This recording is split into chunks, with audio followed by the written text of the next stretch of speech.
Hi everyone, this is a video on Roman Catholicism. Welcome to the Misión de Alcalá here in San Diego. Looks probably familiar to a lot of you. Many of you have probably come here with maybe your grade 4 class, or maybe you've come here on your own. So this is going to be a quick lecture about Roman Catholicism and sort of some of the defining characteristics of what makes up the Roman Catholic Church. Roman Catholicism is the largest Christian tradition in the world, with over 1 billion people scattered throughout the world who identify as Roman Catholic. Most of those people are in the Americas and in Europe, and in the US itself, there are over 50 million Catholics. Of those 50 million Catholics in the United States, many originally were in sort of the northeastern part of the US when the first sort of groups from Europe were coming over, Irish and Italian immigrants coming over the 19th century and the early 20th. And increasingly in the last 100 years or so, with growing populations of Latina communities throughout the Midwest and the southern states, Roman Catholicism is actually growing in these parts of the US. Now, why is it called Roman Catholicism? Well, the first institutionalization of the church happens about 400 years after the death of Jesus. And at that time, the Roman Empire was still in power, and the center of that empire, of course, was in Rome, which is where the Vatican is built, and that is where the center of the church's power sat for almost 500 years, until there was a split in the 11th century, which brings us sort of the division between the Eastern Orthodox Church and the Roman Catholic Church. The Roman Catholic Church becomes the sort of universal center of political power in the development of modern Europe. Throughout the Middle Ages, the Church held on to most of the political and economic power in the European area, and Roman Catholicism is also what is then exported through La Conquista to the Americas, and the conquest as it arrives here also to the Californias. The missions throughout the California coast were established in the mid to late 18th century, and the mission of Alcalá is actually the oldest mission that was founded by Father Junipero Serra and the Franciscan order. So for a good 1,000 years, the Roman Catholic Church was the principal church in the Western world until the Protestant Reformation, the 16th century, and that'll be another lecture that we talk about that.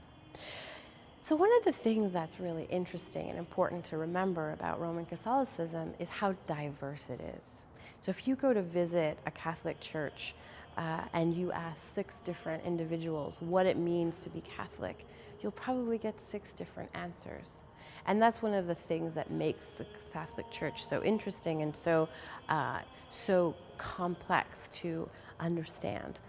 Generally, when we talk about the hierarchy of the church, we begin with the Pope and the cardinals and archbishops and bishops and priests, but it's much more complicated than that.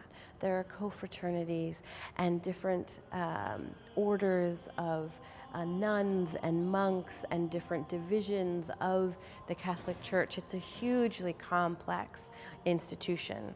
And whereas in some communities, for example, all throughout Latin America, there are small base communities that identify as Catholic that meet in the houses of individuals, then you've got also the much more formal institutional organizations and buildings like the one that we're in right now. So you've got a huge range of different ways of practicing to be a Catholic Christian, of believing what it means to be a good Catholic Christian, and how all those things sort of affect the way that people live their everyday lives.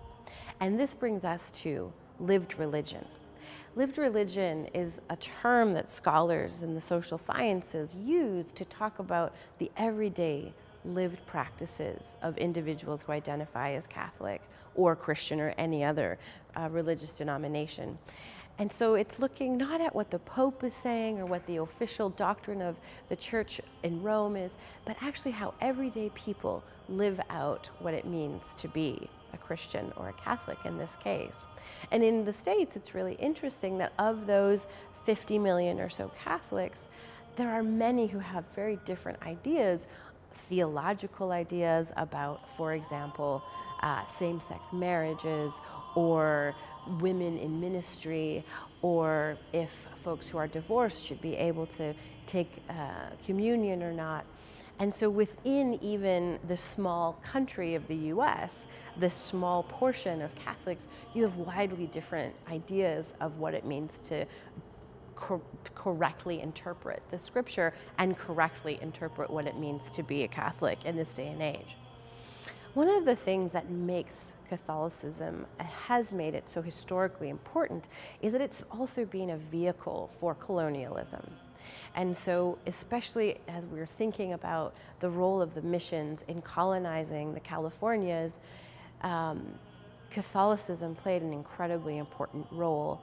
There's something very malleable about this Christian tradition that connects with local custom and local culture that we'll talk about more in another video, but there a very real mobility to Christianity, and that goes for all Christianity. Now it's more of a Pentecostal dynamic, that there's Pentecostal Christianity growing rapidly throughout the world.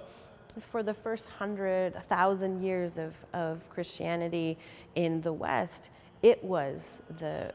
Catholicism was the mobilizer that accompanied processes of colonialization and the conquest. And we'll talk more about that.